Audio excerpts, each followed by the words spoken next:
Lesson 8. All right, welcome to, I think it's session 8, isn't it, of CSE 103. This will be our politically incorrect sessions on the rise of communism, socialism, Marxism, Nazism because of the evolution theory. We've got several things, too much to discuss tonight than we'll ever get through. Tonight we're going to start talking about how evolution is the foundation philosophy for Nazism. Hitler came to power because of American financiers' help. They wanted a war, they wanted an enemy, and Bill Still, I didn't have Bill Still's other book here, The Money Masters, but he also wrote this one, On the Horns of the Beast, about the Federal Reserve. Bill Still wrote a book called The Money Masters, where he describes in great detail how Hitler was given the money to come to power through the American bankers to help him rise to power to create another war, because who wins every war? The bankers. Right. Loan money to both sides, you win every time. Mussolini, the Italian dictator, was strongly influenced by the evolution philosophy. He thought the Italians were the superior race. In 1936, Italy invaded Ethiopia. Wanted to take over Ethiopia, Africa. They slaughtered them. Here's the Ethiopians with their spears and their swords against the Italians with tanks and airplanes. It was just a merciless slaughter. After all, they're just black. You know, they got to be inferior. That's the thinking that was motivated by, or that's the philosophy behind Mussolini's thinking. Hitler and Mussolini, of course, were allies for some of the war till Mussolini lost. Hitler thought the German race was superior, and they deserved to rule the world. Hitler said, by the way, Sir Arthur Keith is the same guy who wrote the book, he wrote the foreword to Darwin's book when it was republished. Darwin's 100-year anniversary book, the 1959 edition, which we have, Eric, they asked Arthur Keith to write the foreword to it because he was such a great famous evolutionist. Keith said, "The German Führer has consistently sought to make the practice of Germany conform to the theory of evolution." All you need to do is read Hitler's book, Mein Kampf, which I was reading right here, and you will see Hitler's racism all through this thing. It's really pretty incredible. His philosophy really permeates just about every page of the book, his racist philosophy, thinking the German race is superior. It's pretty scary to read this, realizing how many people followed Hitler. And then, of course, what was the church doing? How could they fall for such a thing? Marvin Lutzer, the president of Moody Bible Institute, has written a great book, Hitler's Cross. What was the church doing? Why didn't the church oppose Hitler? If the Christians just would have stood up against him, they could have done, could have stopped him. The church swallowed it too. He goes through how the church was deceived. We'll get into more later. In Hitler's book, Mein Kampf, here on page 286, depending which edition you have, some editions it's other pages, but on page 286, Hitler said, "No more than nature desires the mating of weaker with stronger individuals, even less does she desire the blending of a higher with a lower race. Since if she did, her whole work of higher breeding over perhaps hundreds of thousands of years might be ruined with one blow." Historical experience offers countless proofs of this. It shows with terrifying clarity that in every mingling of Aryan blood with that of lower peoples, the result was the end of a cultured people. Hitler somehow really honestly thought that the Aryan race was superior. They were the cultured people of the world, and the best thing that could happen to the world would be to kill everybody else. To let the Aryans succeed, okay, and take over. If you read this book, While 6 Million Died, this one, it absolutely will blow your mind of what were the people in the rest of the world doing. As I read this one, it just brought tears to my eyes over and over to realize how many people were duped by Hitler. In 1907, the United States had an immigration quota. Here's what this book says on page 133. Scientifically hazy theories of biological superiority and inferiority of various European races now began to dominate the formulation for immigration policy. In this atmosphere, the United States government appointed a 9-man immigration commission in 1907. After 3 years of work by a staff of 300 at a cost of $1 million back in 1907, that's a lot more money than it is now, the commission published a 42-volume report. This massive work supported the notion that Southern and Eastern Europeans were racially inferior to Northern and Western Europeans. So if you come from Southern or Eastern Europe, they thought you were racially inferior. That was a $1 million study done by the United States government in 1907. So America was just as racist. In this book, on page 204, They tell the story how Hitler offered to send the Jews to anybody who would take them. He said, okay, you think we're being mean to the Jews here? You want them? Hitler said, I'll pay for them to come to your place. We'll send them on luxury ships. Roosevelt refused to allow them to come to America. The immigration quotas in America were such that, hey, we don't want any Jews. They let a few come in.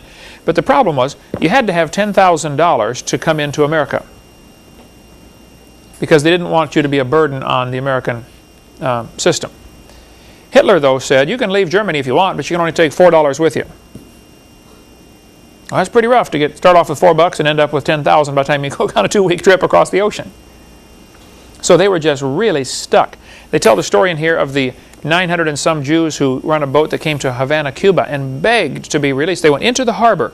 Here they could see all their relatives. Please let them off the boat. This is before Cuba was communist, okay? Please let them off the boat. Cuban officials refused. So they sailed up to Miami. They said, would you please let us come? They're killing the Jews over there in Germany. Miami officials said, no, you can't get off here. They sailed up and down the coast of the United States begging for asylum and were refused at every port in America. What happened to the Jews, you're not going to understand World War II until you understand, while 6 million died, what were people thinking? Some people were thinking, well, they're inferior species. It goes right back to the evolution theory. When Jesse Owens won the Olympics, won, I think, 7 gold medals, or 9 gold medals, whatever it was, in 1936, Hitler walked out of the stadium. He said, it's unfair to make my men race against this animal. Jesse Owens said, I wasn't invited to shake hands with Hitler, but I wasn't invited to the White House to shake hands with the president either. He said, it's all right with me. I didn't go to Berlin to shake hands with him anyway. All I know is I'm here now and Hitler isn't. Jesse Owens, the black American athlete. Hitler's hit list, I discovered this when I was reading in Keene State, New Hampshire. They've got a section of the library up there at the Keene State University that is all books just about Hitler and the Holocaust. It's the most incredible thing I've ever seen, because I love to read about Hitler and the Holocaust, They got this huge section of the library, all books about Hitler. So I went in there, had 6 hours to spare before my next meeting. I had to speak somewhere at a church that evening. And I asked they've got a librarian just in charge of that section. Or they did have it, I don't know if they still do. But I said, sir, why did Hitler kill the Jews? Why not somebody else? Well, he did kill a lot of people, but why did he hate the Jews so bad? For the next 6 hours, that guy brought me book after book after book. He said, oh, well, here, you can get it figured out from this and from this and from this. And we found Hitler's hit list. Why the Jews? Why not the Italians or the Spanish or the French? Or why Jews? Hitler thought the blonde-haired, blue-eyed the Norwegians, were close to pure Aryan. Make sure you take note of that. Blonde hair, blue-eyed, Norwegian. Vår det står det till idag. Ja, sure, you betcha. Ofta. And he thought the Germans were blue-eyed or brown-eyed. That's less desirable. Blue eyes is the most desirable. Hey, they're mostly Aryan. It was a big deal in Germany to go around and check people's eyes to see what color they were. They had charts the doctors would use to see how much Aryan you were, what percentage Aryan. How many have seen that stuff before on TV, the kind of thing they did with checking the eyes, even checking, they call it phrenology, I believe, measuring the dimensions of the skull, different dimensions of the skull to find out how close to pure Aryan they were. He thought the Mediterraneans were slightly Aryan, the Slavic, half Aryan, half ape. Brother Pratsuk, you Slavic? Hitler thought you were half ape, half Aryan. He said the Orientals are slightly ape, the black Africans are mostly ape, and the Jews are close to pure ape. From the book Hitler Movement, page 107. The reason Hitler killed the Jews was because of his philosophy, his belief that they were an inferior species. And he thought, look, they're taking up valuable space that really belongs to the Germans. And as you read through his book, Mein Kampf, it's just scary to think that this guy thought this, okay? And then he hid behind the cloak of Christianity. He was a Catholic, and he wanted people to think, well, I'm doing this in the name of God to, purify the race. Because some renegade Catholic priest back in 1912, I believe, wrote a book claiming that, that years ago there were just 2 races, the apes and the Aryans, and they intermingled. And now we have a whole range of people, everything from ape to Aryan and everything in between, and we need to just eliminate all these inferior half-breeds and allow only the Aryans to survive. Hitler read that, believed it, and acted it out. Probably 13 million people died because of World War II. 6 million Jews were slaughtered in the camps. One of the Jewish doctors who survived the Holocaust later said, "There's a difference between those who look upon their fellow human beings as common creatures of a common creator and those who look upon them as a conglomerate of biologicals and chemicals." Powerful statement here. If you look at somebody else and say, wow, God made this person, that makes you think of him one way. If you look at him through the eyes of a person who believes in evolution, hey, they're nothing but chemicals that got together by chance. That's what evolution teaches. This doctor ought to know. He was in the prison camp, okay? Now the Jewish Talmud, this is something, Eric, you need to get down, because the Jewish, the Torah is the same Old Testament as we have. Okay. T-O-R-A-H, okay? Yeah, I don't know of any differences. There may be some little stuff, but very, very, very similar. The Talmud is a book of Jewish writers writing their ideas. It is not the Bible. So you got to be real cautious if you get into a discussion if you're talking about the Talmud, which is not good, or the Torah, which is perfectly fine. The Jewish Talmud teaches that non-Jews are to be exterminated. See, they're just as racist as anybody else. They think they're superior. In the section of the Talmud called Yabamoth 98a, it says, all Gentile children are animals. In the minor Tractus, Sophorum 15, Rule 10, even the best of the Gentiles should all be killed. Nice guy, huh? Yeah. Okay. You want to get the website Hoffman-info.com. He's got a ton of stuff on the Talmud. I met him when I was out in speaking in Coeur d'Alene, Idaho, out in that region. I don't think it's possible to fully comprehend what happened in World War II and what caused all this suffering until you see how evolution ties in. The more I read on Hitler, and I read a lot on Hitler just to keep my blood boiling, you know, and to try to understand why did he do this, the more it makes me angry that we are paying to have this same philosophy of evolution taught to our kids in this town today. They learned this. During World War II, I've had several people tell me this is true. I cannot document it. I'll just tell you what Milton Cooper said in his book, which I have in there, Behold a Pale Horse. He said during World War II, a Polish salesman working for I.G. Farben Chemical Company. By the way, I.G. Farben Chemical Company was tied in with Rockefeller over here in America. The Rockefeller Standard Oil. Chemical company, remember, love of money, root of all evil. Okay. This guy, Polish salesman, sold cyanide gas, Zyklon B, and malathion to the Nazis to help exterminate the Jews at Auschwitz. After the war, he feared for his life, so he joined the Catholic Church and became a priest, 1946. In 1958, he was ordained as Poland's youngest bishop. After 30 days, the reigning pope was assassinated, and he became Pope John Paul II, the current pope right now. Interesting story. I want to get more documentation on that. Milton Cooper does a tremendous amount of research, and I know of no reason to doubt what he said, but so far I've been unable to prove this story is true, but it might be something you might want to watch for if you've seen it. Old guy, Pope. Yep. That's the former cyanide salesman. What better place to hide than right out in the open? As I study and read on what happened with Hitler and the Holocaust, I'm constantly tying it in with why he did what he did. You know, what he did was horrible, but why? What would motivate a guy to do that? And I go back to his thinking. What you believe determines how you behave. When I read books like Peace Child and Eternity in Their Hearts, and Jan, have you read those missionary stories? Those natives over there in Papua New Guinea, you know, they teach their kids, now if you kill somebody in battle, be sure to cut off his head and eat the brains because you'll get his spirit. Well, of course, that's stupid, but if you tell that to a kid all his life when he's growing up, guess what he's going to do when he gets into battle? People do some pretty dumb things because of what they believe. If you believe the Jews are inferior, they're just animals, and you're the superior, you know, Aryan race, well then, it's really best to eliminate them. That's what happened here, Hitler and the Holocaust. So, as you read stories on what happened, you better tie it in with evolution. I've been to Germany 3 times, visited the Flossburg concentration camp. That's where they cut the stone out to make the big theater at Nuremberg. And I stood there at the theater and just wept and cried as I walked around this massive stone theater. Here I'm walking on these stones, and I had just been to the Flossburg concentration camp and seen the mine where the Jews, Here they were, barely fed enough to stay alive. They have to work 12 hours a day carrying these huge granite slabs up and down these steps. And if you fall over, they shoot you and get another one, because after all, they're bringing new ones in all the time. They worked them literally to death. That was the intention. Get as much work out of them as you could, work them until they drop, then bring in another one. Here's a pile of shoes from the victims of Hitler's Holocaust. These are the dead bodies. They just dumped them into massive graves. Again, you ought to do that. This is a rally at Nuremberg. You can see the pulpit there where the man is standing on the bottom of the center of the picture.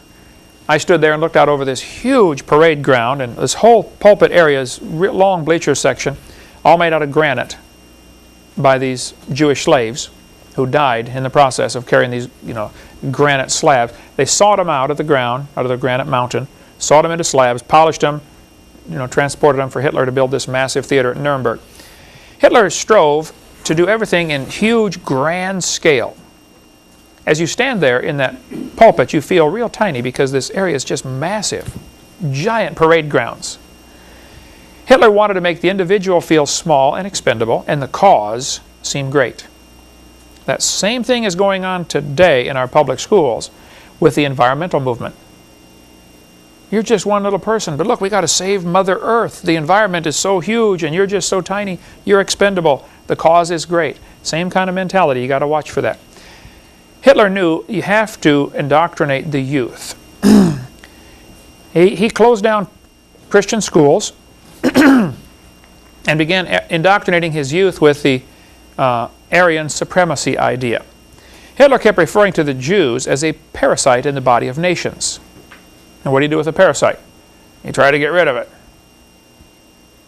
And he said, the Jews are parasites in his book, Mein Kampf, right here. You can read it for yourself. He said, the Jews are just a parasite. It's interesting, the abortionists today refer to the unborn child as a parasite in the woman's body.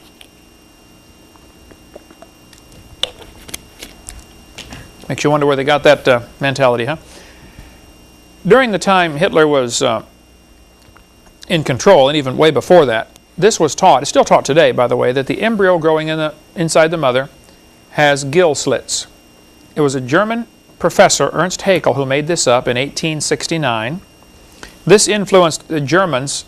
He traveled all over Germany and converted people to believing in evolution with his big charts. This led to the idea that if evolution is true, then, one race must be superior. And obviously, it's us. That's kind of the way it ended up, 1870, we had Otto von Bismarck. The Bismarck was named after him. Otto von Bismarck started the war, to prove the Germans are superior. If you're going to have a contest to see who's superior, how do you decide? Well, you got to fight it out. We do the same thing today in football, boxing. Who is superior? Let's duke it out and find out. Haeckel was a liar. Here are the drawings that he made on the top. Underneath are actual photographs of these creatures. We covered that in seminar part 4. He was just flat a liar. But that had a strong influence on, and still does today. I read a letter to the editor yesterday from the St. Louis News Post-Dispatch, where this medical doctor wrote in, and they asked me to comment on it because I do every Wednesday morning a radio station in St. Louis. I'm on the air at 7:20 doing a call-in talk show. Have for a long time with the Tim and Al show, KJSL St. Louis. This doctor had written a letter and they faxed it to me, and he said, we've got proof for evolution. The human embryo has gill slits. This guy's a medical doctor. He ought to know that was proven wrong in 1874. But he's still teaching it. Here, 2001, teaching people, yeah, we got proof for evolution because of the gill slits. I mean, talk about behind the times. Hey, it works. It makes kids believe in evolution. So go ahead and teach it. Hitler was talking to a man one time. This man said, you'll never get me to come into your camp. I'll never be a Nazi. Hitler responded, this new state will give its youth to no one, but will instead take youth and give to youth its own education and its own upbringing. Your child belongs to us already. What are you? He said, you'll pass. We've already got your children. And they did. They put the children in Hitler's training in the school system and made good Nazis out of them. And boy, by the end of the war, I mean, the 13-year-olds were going off to fight for the fatherland. They simply were not going to surrender. They'd been taught, hey, we're superior. We've got to win this war for the good of humanity.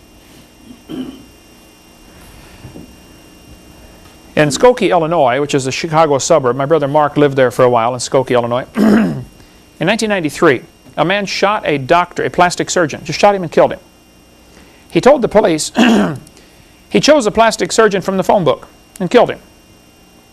Because they, that is the hairdressers and people who make blue-tinted contact lenses, are diluting the Aryan beauty. There is still, today, a very strong Nazi movement. The idea that the white race is superior. That's the basis behind the KKK, the Ku Klux Klan. That's the basis behind the shooting at Columbine High School. Those kids at Columbine were strong followers of Adolf Hitler. They did the shooting on Hitler's birthday on purpose. It was to commemorate Hitler. They wanted to eliminate anybody that wasn't up to what they thought was what they're supposed to be. They shot Cassie because she believed in God. They shot Isaiah Shoals just because he was black. That was straight from Hitler. Same kind of philosophy. This book we mentioned earlier, Hitler's Cross by Moody Press and Moody Bible Institute Chicago, is really good, showing what were the Germans doing, what were the German churches doing, Christians. Hitler used this as a propaganda picture. He's walking out of church. Notice the cross above his head. Hitler's propaganda minister was really good at making people believe, oh, Hitler's a good Christian guy. He's really trying to do what's best for our country. You know, we better follow him. They had Nazi baptisms. These pictures are all from this book right here. Okay? They had Nazi altars. Some churches even took their Bible off the pulpit and read from this book right here, Mein Kampf, preaching German, Aryan supremacy. Hitler said, if you tell a lie long enough and loud enough and often enough, the people will believe it. And they're more likely to believe a big lie than a small one. And boy, that's the truth too. Okay, so Nazism is founded solidly on the idea of evolution. Yeah, I don't think you're going to understand World War II until you put it all together and say that's what happened. We have plenty of books. Final Entries, 1945. The Black Angels, the story of the Waffen-SS. Anyway, let's take a little break. After the break, we'll talk more about how evolution is the philosophy for the New World Order, coming soon to a city near you. All right? Break time.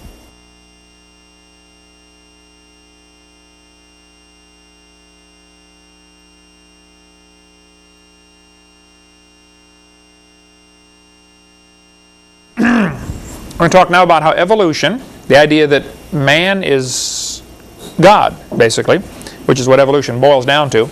Satan said to Eve in the Garden of Eden, ye shall be as gods. This seems to be the primary philosophy and thinking that he is using to bring about what's going to be a one-world government, commonly called a New World Order. Satan, for all of his time that he's been in existence, apparently, except for the first maybe 100 years, Satan wants to be the ruler of the world. He wants to control this place. He wants it all to himself. He wants us gone because we're made in the image of God. He doesn't like us. We're not welcome here. The United Nations seems to be the primary key factor, key player now in the drive toward a one-world government. Some of the goals of the United Nations, this was at the meeting held in September of 2000. They said, here's the goals, okay? We're going to establish a standing UN military force that can intervene in the internal events of any country. Steve, in the military, do they have the military and Marines use United Nations patches or UN? I believe so. I believe we do. You'll see that coming soon. That's why they're Velcroed on. Take off your patch, put a UN patch on. I know there was that big stinker a couple of years ago about that. Michael knew. Yeah. He refused to wear the UN patch. He said, I'm a United States soldier, not a United Nations soldier. And one of the things that happened with Gulf War is we kind of got used to the idea of the United Nations conducting wars. Same thing with the Korean War. Same thing with Vietnam War. This is supposed to be a United Nations doing this. And it's just psychological conditioning of the people to accept the idea of the United Nations having an army. They want to eliminate the veto power held by the U.S. in the Security Council. This is their goals as of the year 2000. They want to give the United Nations jurisdiction over the Earth Commons. That means the United Nations, this is the goal that they want, the United Nations will have the authority to decide who gets to control the oceans, the minerals, the Earth's crust, the atmosphere, the airwaves, and etc. Everything. They will think they own and control and decide on the Earth. what's going to happen. They've already divided the earth up into sections. We are in section 64. They know that American troops will not be likely to fire on American citizens. So they've already got the world divided up into sections where different troops will control different sections. Like American troops will be over in Bosnia, while Russian troops are over here. Just in case there's any, problem, you send in the Russian troops. So it's a good thing we got a bunch of people on our staff that speak Russian, because they'll be in charge of basically all of the southern United States, except for California area. The Belgians will have the north central United States. The troops from Venezuela will have the New England states. It's already divided up where, who will not be loyal to those people, but will be loyal to the United Nations. This is the way it's going to work. They've been making plans for their new world order for many years. Satan has been making these plans. The Lord is in heaven laughing about it. We as Christians do not need to get nervous about this. We need to get busy. God is laughing. When you read Psalms chapter 2, the Lord said, "Why do the heathen rage and the people imagine a vain thing?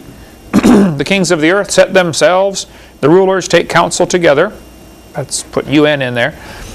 "Against the Lord and against His anointed, saying, Let us break their bands asunder and cast away their cords from us. He that sitteth in the heavens shall laugh. The Lord shall have them in derision." God is laughing at these plans for a new world order. Now, it's a little tougher to laugh on our perspective, because we're going to have to go through some of these problems, but God is not nervous. And for His children, we should not be nervous either.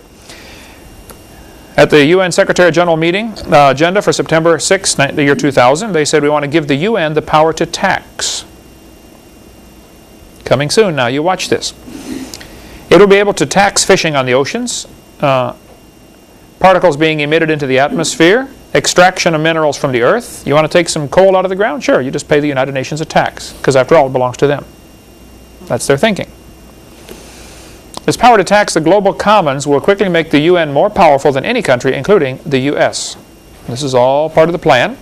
They want to grant the UN authority to regulate international commerce, and they want to control food. Right now, last I heard, was like 95 to 97% of all food distribution in the world is controlled by ADM, Archer Daniel Midland Corporation, which is, I think, if I have all this straight, it's been a while since I put these details together, Prince Philip of England is one of the key players in here.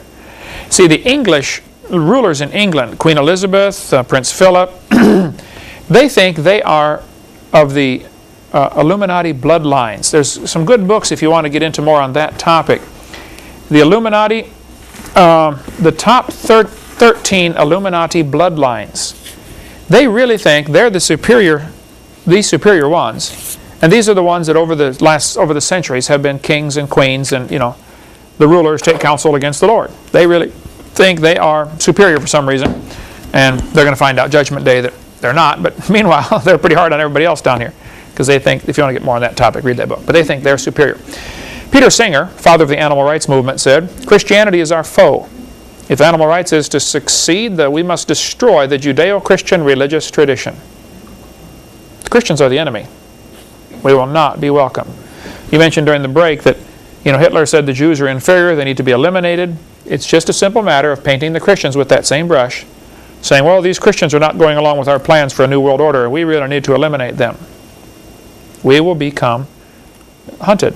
We'll be the enemy. We won't fit into the new world order.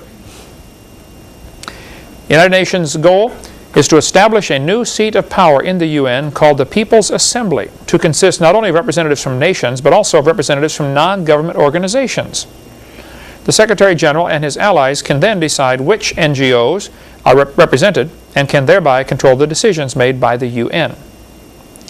Suppose there's 220 countries in the United Nations, and they create 230 non-government organizations. Now you have majority vote. Simple. Create a new international court that will have jurisdiction over all nation states. This is the goal of the United Nations. You need to read this book, and I brought several if you want to look at them. They're $5. It's Peter Kershaw, Hush Money. This is basically 2 chapters of his bigger book, which is much better. if you want the whole story, in Caesar's Grip. Now, we carry both of these in our bookstore at less than the recommended price because we want people to get, I think this is $5 and this one's $15. If you want to understand how the churches and people have been tricked into going along with the New World Order, these would be great books to get to comprehend what's happening. Oh man, what a long story. Churches, 100 years ago or so, there weren't any, very, very few, incorporated churches. You want to start a church, you start a church. You don't ask anybody's permission. You just start one, okay? When I started this ministry, Creation Science Evangelism, we didn't ask anybody's permission. God wants us to do it. Okay, God, you own the world. You told me to do it. How much higher do I need to go for authority? I don't need to get the government's authority for do something God told me to do. Now, in typical Caesar fashion, the government doesn't like that idea. They want everybody to get their permission. A true church, a real honest-to-goodness, true biblical church, not a corporation of the government, cannot get building permits because that is subjecting God. The churches say, well, Jesus Christ is the head of the church. Oh, yeah?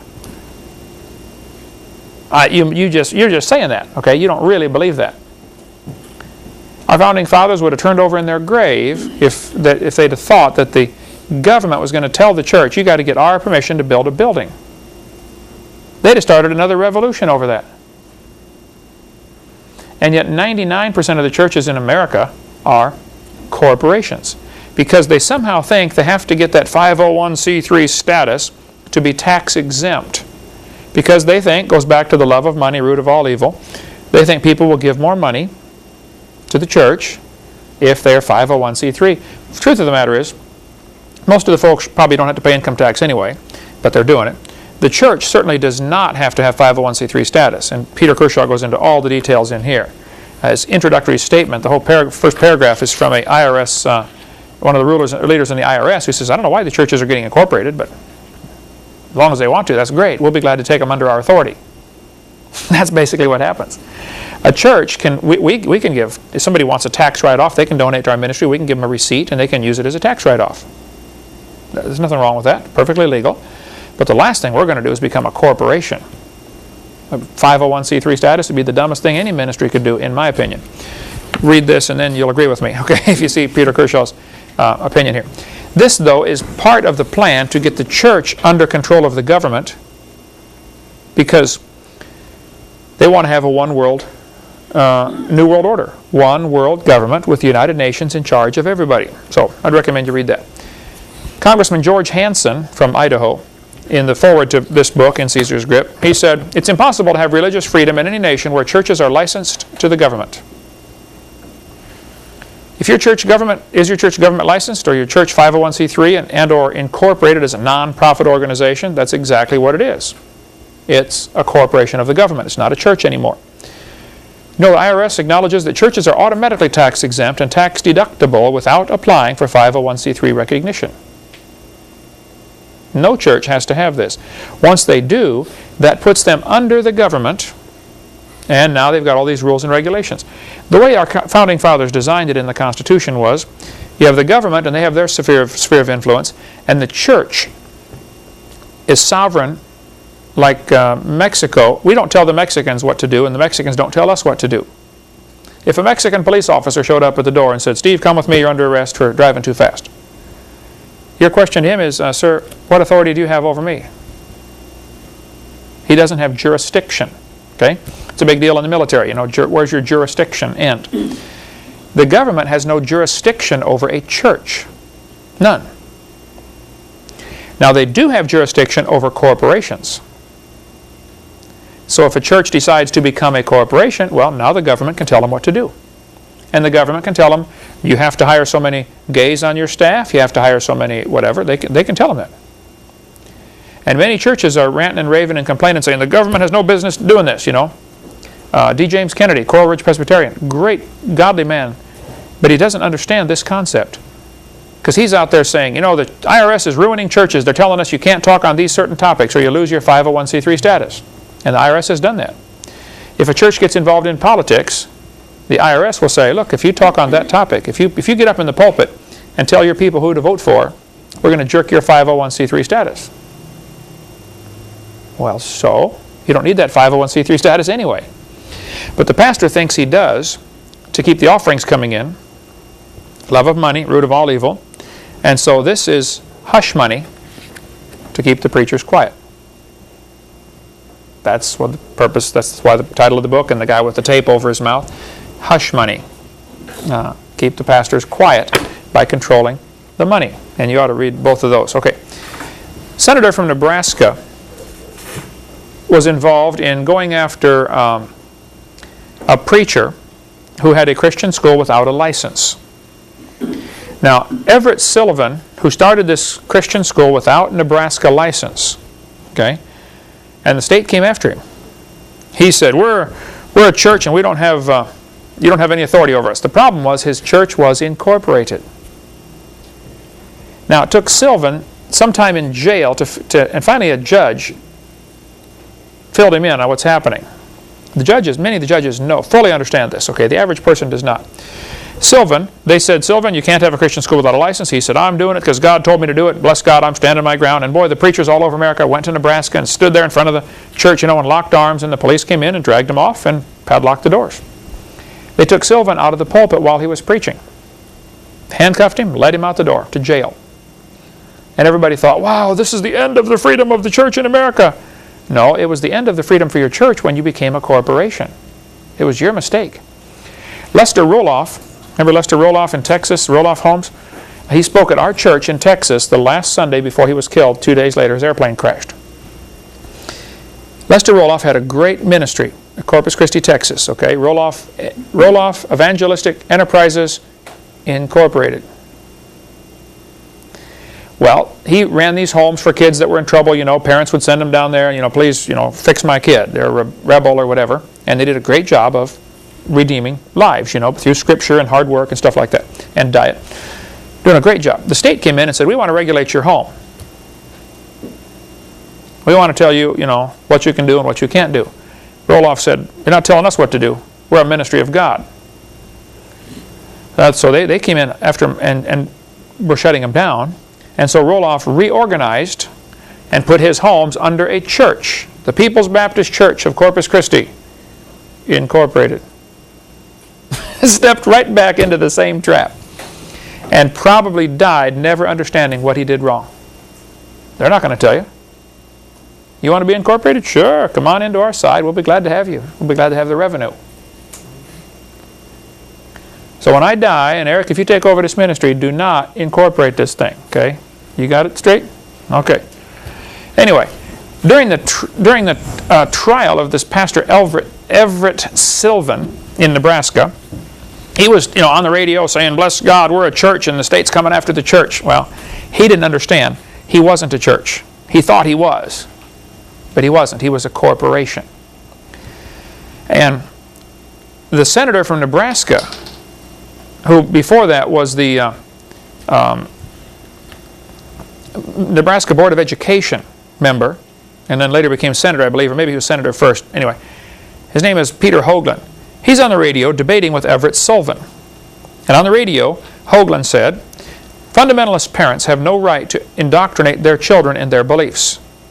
We are preparing their children for the year 2000 and life in a global one-world society, and those children will not fit in."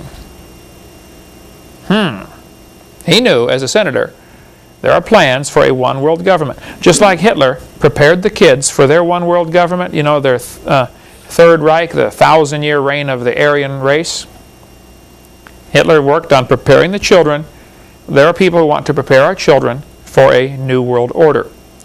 All over the United States, UN military equipment is already being spread out. The plans are being laid and implemented to have a one-world government. They have portable detention camps. Pull up a truck, take off the camp, you have a prison anywhere. Have a riot in Pensacola, too many people not taking the mark of the beast, well here, put them in prison. I can talk for hours on this. Gary Fry, a friend of mine in North Carolina, is quite an expert on the New World Order. I pretty much speak on creation, evolution, but since evolution ties into communism, socialism, Marxism, that's why we hit it in this part of our series.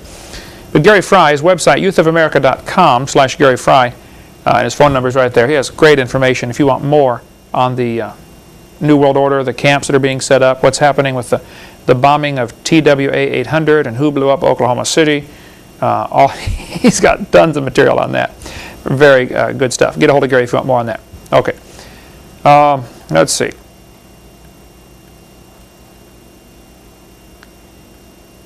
They're putting lines in the highway to count the traffic, of course, is the excuse. I talked to the guy from Crestview, Florida, who's doing the ones all over the state of Florida. He was contracted to cut the grooves and put these lines in there. They put 3 number 14 wires in each slot, and he said, yeah, we can tell how fast the cars are going. We can tell basically what type of car it is by the length of the wheelbase.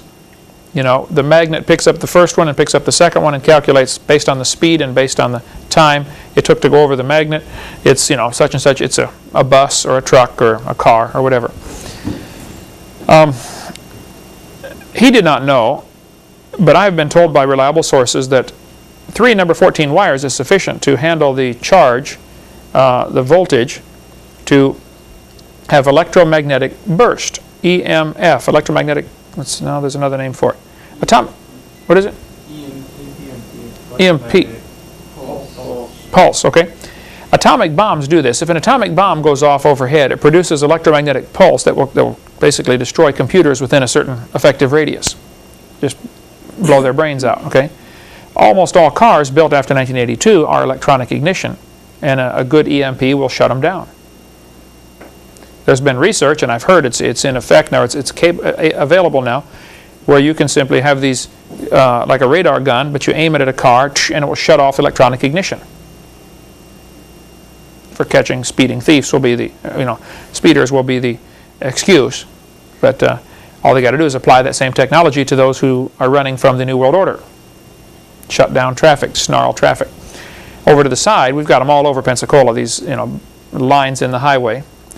Over to the side, you'll see on Interstate 10 there are several of them, and they're positioned in such a way that basically you don't think you could get around them. You got to go over it. And my understanding is they're capable of shutting off electronic ignition cars. Now, one solution to this is take out your electronic ignition distributor and put in the old-fashioned distributor with points and plugs, and it's simple wiring, and now you have you don't get as good a gas mileage, maybe not quite the horsepower, but it'll keep running because it's not affected by the EMP. All over the United States, you see cameras going up. How many have seen those before? We've got them all over Pensacola here. Makes you wonder who's watching and why. What's going on? Of course, first you create a crisis, and then you bring in your solution. So they create a traffic problem. Well, we've got to watch the traffic flow here, Now the police can respond more quickly if there's a traffic accident. We can see it. Well, that's true. They're probably using it for that. I don't question that. But what other ulterior motive is there behind all this? It always makes you wonder when the government gets involved. United Nations received a gift from the Union of Soviet Socialist Republic, USSR, in 1959. Here this guy is beating a sword into a plow. Now what's the symbolism behind this, do you think? Remember the Bible says when Jesus reigns, they're going to beat their swords into plowshares. Quit fighting, start farming. Let's get along, cooperate. This is just propaganda to make them think, well, yeah, the Soviets want peace. Sure, they want a piece of North Korea, they want a piece of South Korea, they want a piece of North Vietnam, they want all the pieces is what they want. And their definition of peace is very simple. Absence of resistance. As long as nobody's fighting back, we'll have peace. That's what they think. United States Declaration of Independence. Our founding fathers said, we hold these truths to be self-evident. All men are created equal. They're endowed by their Creator with certain unalienable rights or inalienable rights. Where do rights come from? They come from God. So why do we ask the government for permission to do things? If God tells us to have a church, why would we ask the government for permission to have a church? Like Peter Kershaw covers in his book, In Caesar's Grip. Any church that gets 501c3 incorporated does not understand what they have done. And we got a lot of these professional, Christian church tax counselors that are out there telling, oh, you have to be 501c3. Well, just read this book first, and then you make your own intelligent, informed decision. It goes back to the two basic philosophies of government. There's two basic philosophies of the whole world. There is a God, or there isn't. Boils down to that. If there is a God, then He tells us right and wrong. He tells us what to do. If there is no God, then we better get all the smart men together and we better decide what we think is right and wrong. Humanism. Two basic religions in the world. There's a God, or man is God. Covered that before. That's what it boils down to. Now, if evolution is true, and there is no supreme being, then laws come from man's opinion. People get together and vote on right and wrong. Rights are granted by the government. The government says you have the right to get married. You have the right to be born. In China, you can only have one child. You get pregnant again, they're going to force you to have an abortion. It's been going on for a long time in China. One child per family. Well, when you got married, Eric, we didn't get a marriage license. Got a marriage covenant. A legal marriage is you and your wife or husband sign the document and two witnesses. If it's in a family Bible, if it's a religious document, that's all that's necessary. Now, several times you've had hassles because of that. Because the banks are tied into this. Everybody's tied in together with this plan toward a one world government. And a lot of Christians have been asleep thinking, well, when they come knocking on my door to make me get one of these little microchips in my hand, they're not going to get me to put it in. You've already received a Social Security number. You're already doing 90% of your transactions with credit. Yes, you'll receive one of these. It's just going to be a matter of you can't buy or sell till you have one. Simple. They're not going to force you to get it. You'll come ask them for it. Can I please have one? I'm hungry. I predict that's what will happen. If evolution is true, then the government should be the provider. This is where our welfare state comes in. It's called a democracy. Democracies are dangerous forms of government. I don't recommend anybody have a democracy. But here we got our people in America, and Bill Clinton his big thing was we're going to spread democracy around the world. Any place the United Nations went in to establish a democratic government, it ended up with a communist government. That's really what they ended up with. If creation is true, then laws come from the Creator, and rights, you can't put a lien against them. They're unalienable or inalienable. You cannot put a lien against these rights. And government is limited. There are two legitimate functions of government: punish evildoers and defense against outside invaders. You guys in the military, that's a legitimate function of government. The judicial system, punish evildoers, that's what they're supposed to do. Welfare, no, government's got no business being involved in that. Education, no, government simply has no business being involved in it. This earthquake in Seattle, Washington, destroyed a bunch of buildings. They declared a federal disaster area. Well, look, I think it's horrible. I got a brother and a sister living up there, okay? Yes, it's horrible what happened in Seattle, Washington. However, the government has no business being involved in taking money from people in Florida and sending it to Washington. Government's not supposed to do those kind of things. It's unconstitutional. But they've been doing it for 100 years and nobody stops them. Under a constitutional republic, the law is supreme because the law came from God. People got together, read God's laws, and said, okay, how does this apply to us today? And they made laws for their people in line with God's laws, basically the 10 Commandments, the Decalogue. Okay, God says don't kill. All right, if you kill, here's what happens. God says don't steal. Okay, if you steal, here's what's going to happen. Here's the punishment, penalty. And one of the smartest things we could do in America would be to close down, just almost totally, but close down the prisons. We don't need prisons. It's the dumbest thing you can do is pay $100,000 a year to keep some guy locked up. For certain crimes, he should be executed. For other crimes, he should pay back fourfold like the Bible says. That would stop 90% of the crime right there. Okay, my hobby horse. What happens, though, in our time we have remaining, they will create a crisis which will cause the people to accept more government intervention. When things are going wrong, people say, oh, government, save us. There's a great book called The Medusa File, right here, if you want to get more on some of the conspiracies of the past and things that have happened. Like what happened to all the American prisoners that the Japanese took? Why weren't they all returned? Many of those went into coal mines as slaves in Russia. Japanese sold them. Sold the prisoners. Vietnam War. GIs were captured, sent to North Vietnam. From there, sent up to China as slaves into the labor camps. We go into North Vietnam looking for, where's all the missing, POWs and MIAs? Oh, we don't have any. Take a look.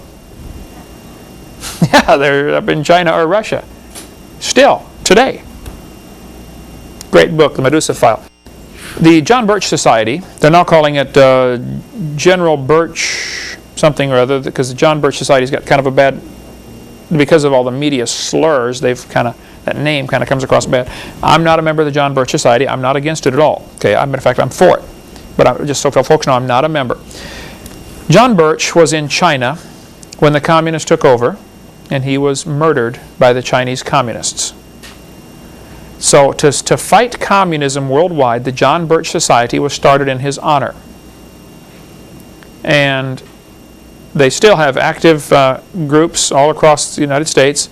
Les Roberts, our friend here in Pensacola, is a member of the John Birch Society and is just loaded with information on what's going on with communism, and they're still trying to get a one world government.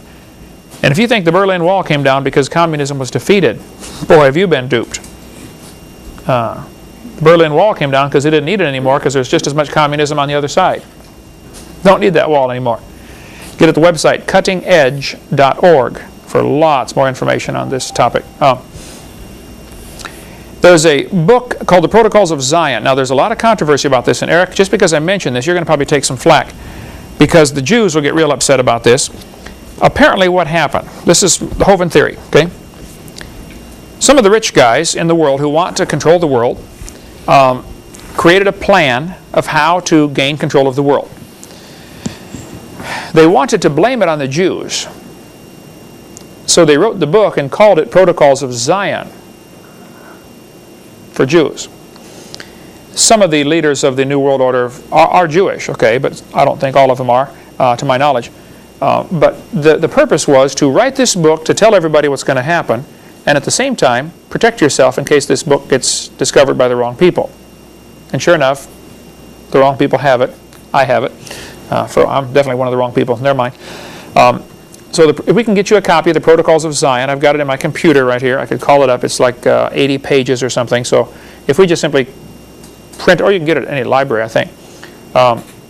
If our printing cost would be, well, Becky, you could run copies if somebody wants it. Let's sell it for $5. Huh? I can't hear you. $8. Okay, that would cover our running all the pages, 80 pages, stapling them together. $8 if you want one of those. Or if you can get it at your library if you want.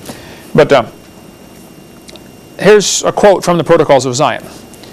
Confirmation of Rathenau's statement came 20 years later in 1931 when, whatever this guy's name is, a prominent member of the Jewish Alliance Israelite Universelle wrote in his Paris, La Capitale des Religions, the meaning of the history of the last century is that 300 Jewish financiers, all masters of lodges, rule the world. Interesting. He's claiming here that 300 Jewish financiers that are masters of lodges, Masonic lodge, stuff like that, are the ones who really rule the world. There's a book called The Committee of 300. As you read the book, you'll say, wow, this is what's going on, huh? These are the guys who want to control the world, and here's how they're going to do it. It's all spelled out right here. This, did I put in the front cover where to get it? Dr. Lauren Coleman wrote the book. Let's see, ocular enhancers again.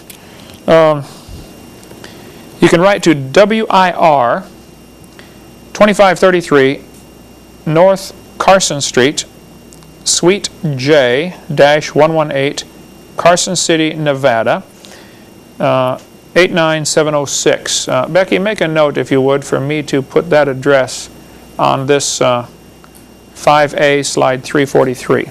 Okay, and it's off the back of the book. I'll put that on here so folks at home can watch that. If you want to get more about the Committee of 300. These are probably the ones who really ultimately make the decisions. That would trickle down to other groups that are involved in this, like the Council of Foreign Relations, CFR.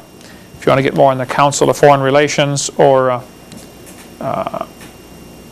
some of those. You might want to get any of the books by Des Griffin. He's really good on this topic also. We sell this one, The Fourth Reich of the Rich, in our bookstore. You can get it. But he's written lots of other books like Descent into Slavery, Des Griffin. I think he's written 4. Very knowledgeable on the topic of the New World Order if you want to get into that. So what they do, what the bad guys do, they create a crisis so that people will come along and ask the government, please help us, please do this for us.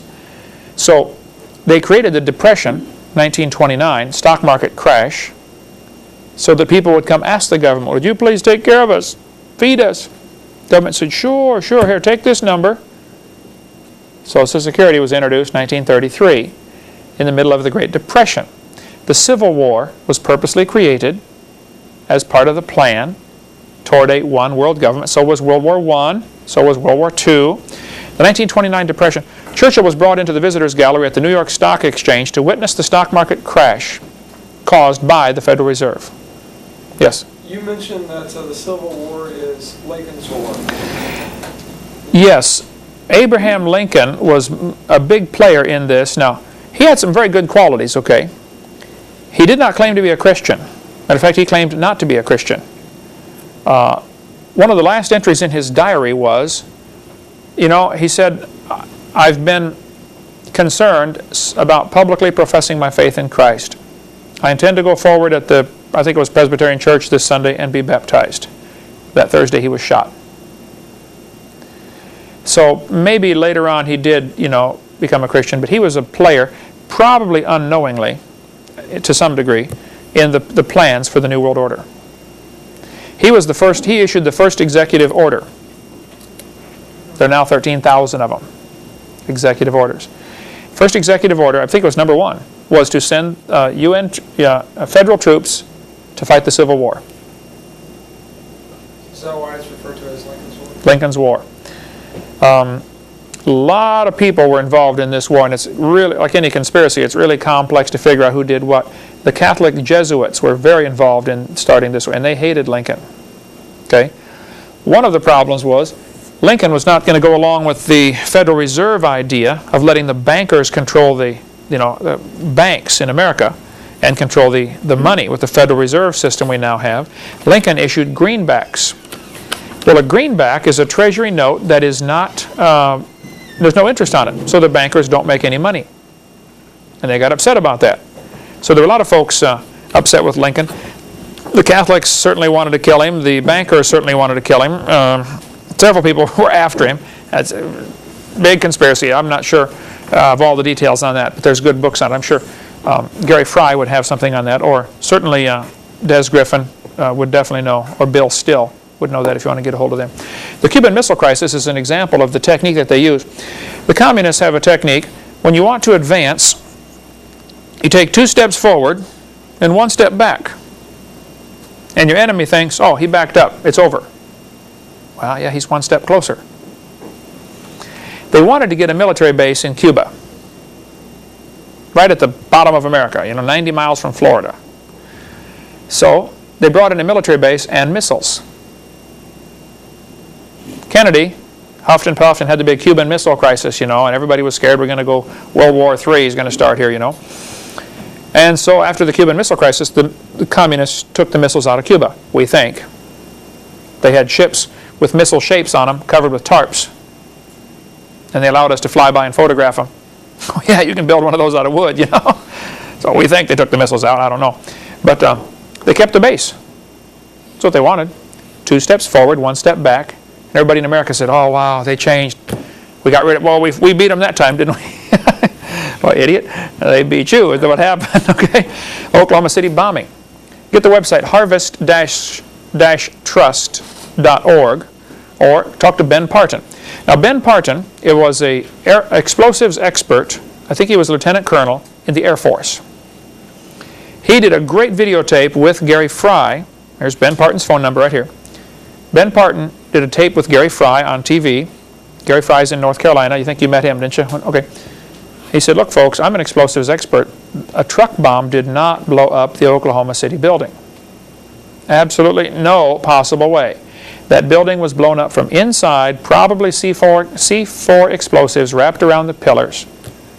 because an explosion in the truck is not going to knock all these pillars out. But there is still today news media spin going on trying to convince the people that that bomb, the truck bomb, did it. Watch the footage we have. I think you've seen this, Eric, haven't you? Of the right after this happened. They're talking about, now today they talk about this huge Ryder truck full of fertilizer that exploded and blew a big crater in the ground. Watch the footage. They're walking right up to the building. There's no crater in the ground. There never was. No nitrous oxide either. No residue of nitrates. There would have been poison gas from the explosion that knocked out people. And the people across the street, sitting in the restaurant, broke a few windows. Why didn't it blow the wall out of that building? And pieces of the Muir building landed across the street. It blew out. It didn't blow in. You don't need to be a genius to figure it out, okay? But you tell the lie long enough, the people believe it. And the poor victims of the Oklahoma City bombing are thinking this Timothy McVeigh did it and that guy ought to be hung, Well, he might have been a patsy involved in this, but he didn't blow that building up. Okay, he's taking the blame for it. But that is not what happened. Call Ben Pardon if you don't believe me, okay? Ask him. What was happening, one of the purposes of blowing up the building, there were several purposes apparently, was to get rid of a couple of agents who were not loyal, who were going to squeal on Bill Clinton apparently, about what happened at Waco. And they happened to be the only ones in the building who died. That morning at 8:05, I think, whatever time it was, they decided the government agents are going to get in a bus and take a tour of Oklahoma City. Well, duh, they live in Oklahoma City. What if I got our staff together one morning, hey, we're going to tour Pensacola. I live here, I don't want to tour Pensacola, let's get to work, okay? So only those that were not loyal were left behind, and they happened to die. Same thing if you watch what happened at Waco, when they climb up the ladder to the roof and the agents go in the window on the roof. A few minutes later, the other agent who's still out there throws in a hand grenade and starts shooting a machine gun in through the same window. His guys are in there. Then you watch, and a few seconds later, you see apparently some of them survived. You see bullets come flying out through the wall. One of them bounces off the guy's helmet, and he slides down the ladder. It was his guy shooting back at him. That wasn't the Branch Davidian shooting in there. The story apparently is that the guys that got killed at Waco were, again, some people who were going to testify against Bill Clinton for some of the things they'd seen him do. I've got a list of 108, I believe, people. I'm sure because of this tape, people are going to ask for that list. So send $1 or something. We'll mail you one. Becky, remind me if you need that. The list of those who've been killed by Bill Clinton, top file drawer, about halfway back. Okay. Another purpose of blowing up the building was there was anti-terrorism legislation that had been stalled in Congress. Congress was not going to vote for this because it took away more rights of the people. They wanted to get this bill passed to prevent people from having machine guns, gradually choke down the system, or all you can have is a pea shooter or maybe a rubber band, to defend yourself. Nobody's allowed to have guns. And so they start off by banning, assault rifles. Well, if you trust the government with assault rifles, but you don't trust honest Americans with assault rifles, you got a screw loose in your head. Okay. So, and sure enough, it passed. The anti-terrorism passed after the Oklahoma City bombing was blown up. TW-800 was also blown up intentionally, apparently to get rid of the 3 guys who were going to London to testify against Clinton because the local newspapers in America, this story goes, they wouldn't take their story. So these guys were all happened to be on one plane going to London. We're going to squeal on Bill Clinton. French Landsat satellite, one of the satellites from France, has pictures of a missile hitting the plane. Now the poor victims are being fed this story about, oh, well, we don't know what happened. Maybe it blew up, a good way to get rid of somebody is blow up an airplane. Pretty hard to figure out what happened, especially when the government's the one doing the investigation of what happened. Yeah. Let's get all the foxes together to try to figure out why the chickens are disappearing. In the book, The Money Masters by Bill Still, he quotes Dave Rockefeller as saying, "We are on the verge of a global transformation. All we need is the right major crisis, and the nations will accept the new world order." And boy, that's the truth. They want us to accept, their plan, their ideas of a one world government. All they need is a good crisis. And what will happen is the president then has an excuse to declare martial law. And everybody's going to be governed by martial law. Lincoln issued the first one ordering troops into the war. Now there have been 13,000 executive orders. This bypasses Congress. If there's an emergency, you don't have time for everybody to vote on, should we allow money, Hey, there's a war going on. So they will declare war on anything. War on drugs. War on poverty. You got to watch this rhetoric because they're saying these words. Our president will say, we're going to declare a war on drugs. Declaration of war abolishes the Constitution, sets him up where he can now, he's dictator. He controls by executive orders. And that's what's been going on for the last 100 years. Lincoln started this whole concept. So these super rich, powerful zillionaires, that want to control the world in America and in Europe are preparing for a war on the people, for anybody who will resist their plans. They want a one-world government. They've been working on this for a long time. Here are some of the executive orders. We're out of time.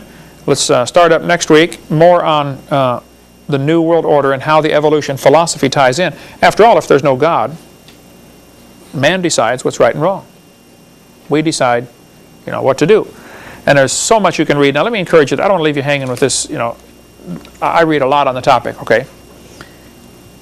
It's not time to get nervous. I understand some of what's going on. The Waco whitewash, what really happened at Waco. You want to read about the Waco, how they covered up that story. Really what happened? You want to find out? Here you go. Church is getting incorporated. I go speak in churches that are incorporated just about every week of the year. You want to read about the Council of Foreign Relations, Shadows of Power by James Perloff. Tremendous book on Council of Foreign Relations and how they're controlling things, or about the Committee of 300 and the Federal Reserve. And I know a good amount of this stuff, what's going on. I'm not nervous. I'm busy. This is the time to quit playing around. It doesn't matter who wins the stupid bowl. Go get somebody saved. And Satan has most of God's children distracted on things that just are not going to matter in 1,000 years. We are wasting our time. That's why we work 100 hours a week around here in developing this ministry. We want to get people saved and get Christians fired up to go get other people saved. That's all that's going to matter. Satan is going to win in the short run. But God is laughing because he sees the bigger picture. Read the last chapter of Revelation. We win. Nothing to worry about. Okay? See you next week.